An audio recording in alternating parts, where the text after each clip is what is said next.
Hi, I'm Captain Grant Coppin with Texas Fishing Tips, and this is your weekly fishing. Just north of the bridge, we've been catching good numbers of trout and reds in these flats, hitting some black drums scattered. With that storm approaching, we did get some tides coming up, and they're going to continue to come up through the weekend. So look for those fish to be up shallow. Just come in here, drift, popping corks and live shrimp's been working best. Also, top waters have been working real well early in the morning. The one knocker spooks have been producing good, and right along the ICW there's a lot of bait even with a high tide. You know, they're moving up and down the channel here, and seeing those schools of reds and black drum right along that west drop off. Over here on the back bar and Nighthawk, we've been seeing some good redfish. I come in here, get as far as shallow as I can, throw some cut bait on this back bar, and been catching some good slot reds in the 22 to 25 inch range. Also a few rat reds, but there's some good fish in here. Also throwing gold spoons through here, just ripping them through. The water's real clear back here, so reel that bait fast as you can, and those fish will just smash it. Catching some good skipjacks, and I've been using those for bait. With the water high, these drains are full of water and full of fish. Try to fish the dirtier drains. Those are the ones that have the fish in them.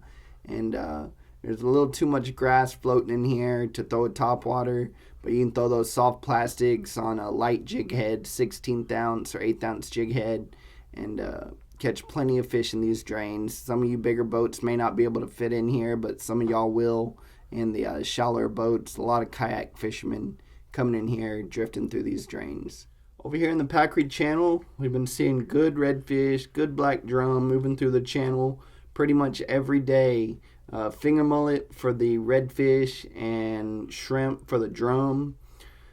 You know, even with the high tides and that water coming in, those fish are going to be moving through here. Coming out to the jetties, both the south and the north jetty are producing good. Along the beach fronts, they've been catching good numbers of reds right at sunset. Just come out here, set your lawn chair up, and catch those reds as they move through with the bait right when the sun's going down. Over here on the south shore, Baffin, Black Bluff, and White Bluff have been producing. Those tides have pushed those fish all the way to the shoreline. So you might want to just bypass those rocks, get up here on the shoreline, find some grass. You know, I hit a lot of the areas on the map that have a lot of grass between the drop-off and the shoreline. And that's about anywhere from 200 yards to 500 yards, depending on where you are down here. And just drifting out away or towards the shoreline, depending on the wind. We've had a lot of wind shifts, west, north, south, all over the place. But just get up here on the shoreline and throw some skipjack in the potholes, or drift with the popping corks and live shrimp, or just throw those lures. You know, those redfish will hit just about anything. Just a soft plastic on an 8th ounce jig head. Over here inside the tide gauge, been catching some good fish. This weekend's going to be real crazy with the Pipeliners tournament, so watch out for the wade fishermen in here. But if you get in here and you want to get out of the boat, just watch out for other boats. Get up tight to the shore.